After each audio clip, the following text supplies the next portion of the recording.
Hola, hola, hola, mis buenos amigos y compañeros de lectura de la Biblia, la palabra de Dios. Estamos en la segunda parte de Hechos 7, en la predicación, en el mensaje de Esteban a ese pueblo que lo quería y posteriormente, como vamos a ver enseguida, lo apedreó. Así que pongamos mucha atención.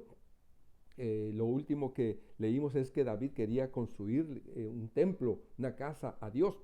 Y Salomón fue el que tuvo el permiso de Dios, ¿verdad? Aún él mismo en el Antiguo Testamento dijo, pero Dios no habita en templo hecho de manos humanos. Y es como les he comentado en otra ocasión, que ningún cristiano tiene permiso de construir templos.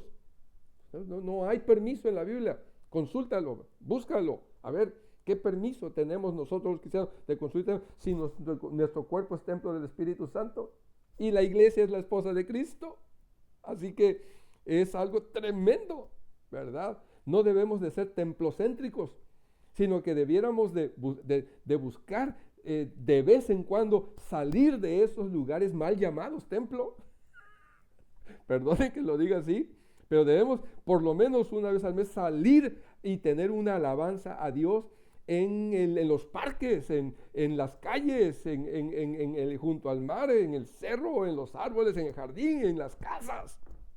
Bueno, toma en cuenta eso. Hechos capítulo 7, verso 48. Si bien el Altísimo no habita en templos hechos de manos, como dice el profeta, el cielo es mi trono y la tierra el estrado de mis pies, ¿qué casa me edificaréis? Dice el Señor. Oh, ¿cuál es el lugar de mi reposo? ¿No hizo en mi mano todas estas cosas? Duros de cerviz e incircuncisos de corazón y de oídos, vosotros resistís siempre al Espíritu Santo como vuestros padres, así también vosotros. Y aquí estaba Esteban acusando a los judíos.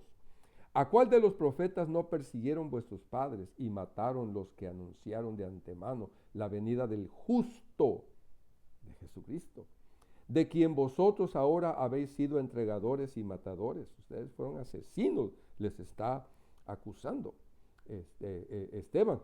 Vosotros que recibisteis la ley por disposición de ángeles y no la guardasteis, acusándolos. Oyendo estas cosas, no estaban nada contentos. Se enfurecían en sus corazones y crujían los dientes contra él. En capítulos anteriores también estaban enojados, muy enojados con Pedro, pero Gamaliel los apaciguó, los calmó. En este caso no hubo un Gamaliel, ¿verdad? O estaba allí Gamaliel, pero no quiso, no los apaciguó. Pero Esteban, lleno del Espíritu Santo, puestos los ojos en el cielo, vio la gloria de Dios y a Jesús que estaba a la diestra de Dios. Y dijo, he aquí veo los cielos abiertos y al Hijo del Hombre que está a la diestra de Dios. Tuvo una visión maravillosa, preciosa, del gobierno de la soberanía de Dios Padre, Dios Hijo. Entonces ellos, dando grandes voces, se taparon los oídos y arremetieron a una contra él. Y echándole fuera de la ciudad le apedrearon. Y los testigos pusieron sus ropas a los pies de un joven que se llamaba Saulo. O sea, la ropa de los testigos que estaban matando. Y Saulo recibió esa ropa y estaba apoyando el asesinato de Esteban. Y apedreaban a Esteban mientras él invocaba y decía, Señor Jesús, recibe mi espíritu, recibe mi espíritu. Y puesto de rodillas clamó a gran voz, Señor, no les tomes en cuenta este pecado. Y habiendo dicho esto, durmió. Quiero comentarles que hay grupos cristianos, que se dicen cristianos hoy en día, que dicen que la muerte es un dormir, está dormido. Y me imagino que se basan como en este versículo. Pero recibe mi espíritu y el cuerpo pues, en la tumba parece dormido. Todos los muertos parecen dormiditos. Bueno. Capítulo número 8. Saulo persigue a la iglesia. Y Saulo consentía en su muerte. En aquel día hubo una gran persecución contra la iglesia que estaba en Jerusalén, y todos fueron esparcidos por las tierras de Judea y de Samaria, salvo los apóstoles. Antes habían perseguido a los apóstoles, pero ahora ya no. Ahora ya era la persecución, era a la iglesia.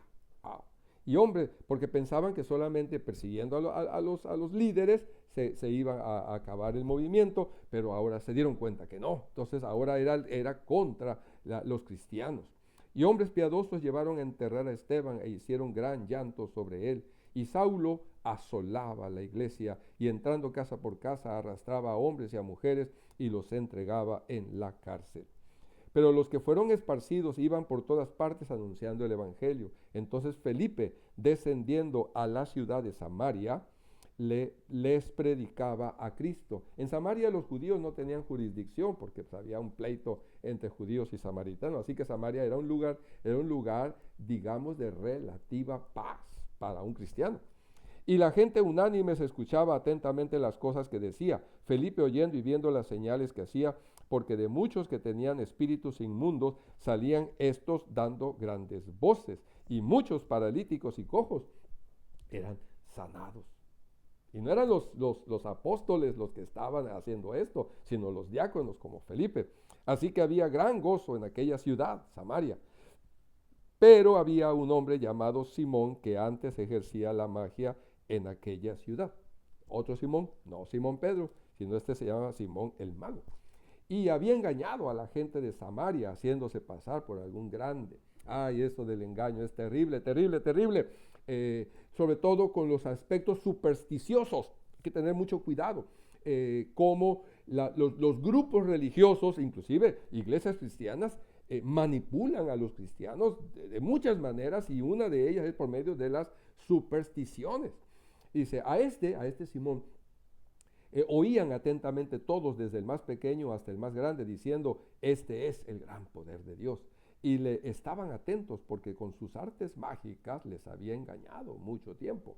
Pero cuando creyeron a Felipe, que anunciaba el evangelio del reino de Dios, el evangelio del reino de Dios y el nombre de Jesucristo, se bautizaban hombres y mujeres. El reino de Dios y el nombre de Jesucristo, porque a través del nombre de Jesucristo se estaban haciendo todas esos milagros, ¿verdad? Esas señales poderosas, el reino de Dios y el nombre de Jesucristo. También creyó Simón mismo y habiéndose bautizado estaba siempre con Felipe y viendo las señales y grandes milagros que se hacían, estaba atónito. Cuando los apóstoles que estaban en Jerusalén oyeron que Samaria había recibido la palabra de Dios, enviaron allá a Pedro y a Juan, los cuales habían venido, oraron por ellos para que recibiesen el Espíritu Santo. Quiero que noten que el libro de los Hechos se mencionan los apóstoles, pero concretamente se menciona el ministerio de Pedro y Juan y de Pablo, ¿verdad? Son los demás, no sabemos gran cosa, salvo que vayamos a la tradición fuera de la Biblia. 16.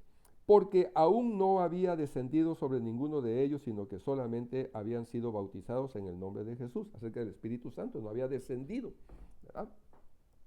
Entonces les imponían las manos y recibían el Espíritu Santo. Algunos llegan a creer que solo a través de la imposición de manos se recibe el Espíritu Santo, pero vamos a ver que eso posteriormente es modificado en la creencia modificada.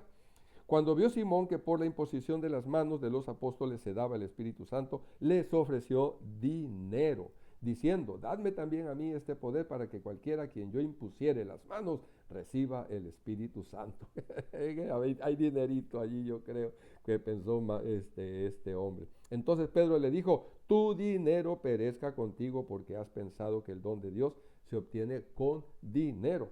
No tienes tú parte ni suerte en este asunto, porque tu corazón no es recto delante de ti.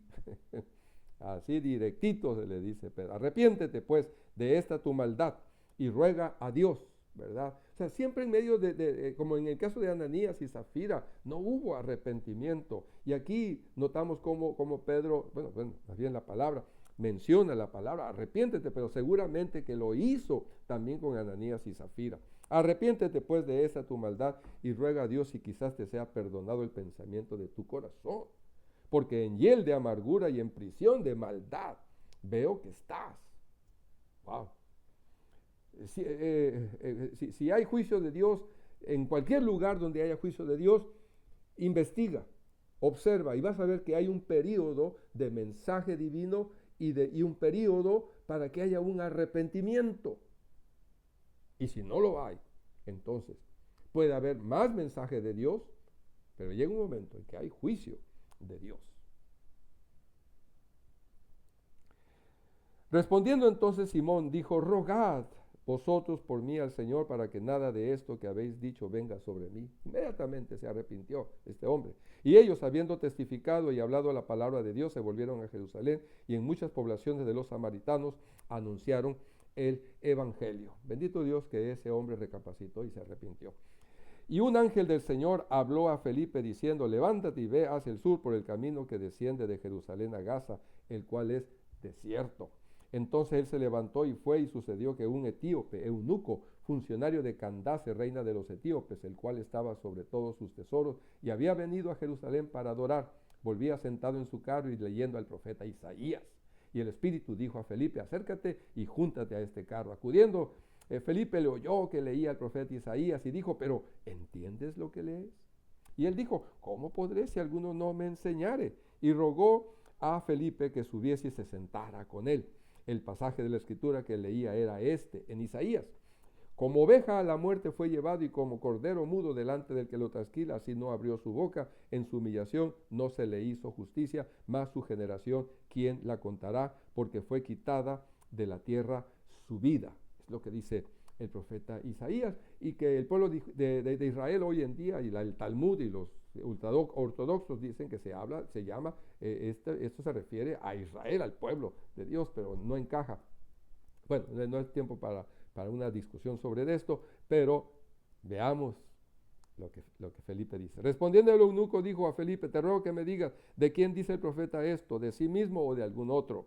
Entonces Felipe, abriendo su boca y comenzando desde esta escritura, le anunció el evangelio de Jesús, que como cordero fue llevado al matadero y murió. Y yendo por el camino, llegaron a cierta agua y dijo el eunuco, aquí hay agua, ¿qué impide que yo sea bautizado? Por ser eunuco, la ley le impide, la ley mosaica, la ley de Dios le impide ser bautizado. Sin embargo, Felipe le dice, si crees de todo corazón, bien puedes. Y respondiendo dijo, creo que Jesucristo es el Hijo de Dios. Y mandó parar el carro. Y descendieron ambos al agua, Felipe y el eunuco, y le bautizó. Cuando subieron del agua, el Espíritu del Señor arrebató a Felipe y el eunuco no le vio más y siguió gozoso su camino. Pero Felipe se encontró en Azoto y pasando anunciaba el Evangelio en todas las ciudades hasta que llegó a Cesarea. Hermano, hermanita, qué gusto poder leer y compartir unos breves comentarios sobre este precioso libro que tanto necesitamos. Nuestro pueblo, nuestros pueblos que por tantísimos años han sido manipulados, engañados, necesitamos ir a la palabra de Dios y pedirle a Dios sabiduría y dialogar y ser preguntones para poder aprender y evitar el engaño que sufrió Eva, también Adán, por parte de la serpiente. Y hoy en día hay mucho, demasiado, hemos sido engañados demasiado. Es tiempo. Que Dios te bendiga y te guarde y haga resplandecer su rostro sobre ti, te llene con su Santo Espíritu en tu corazón. Nos vemos en la próxima.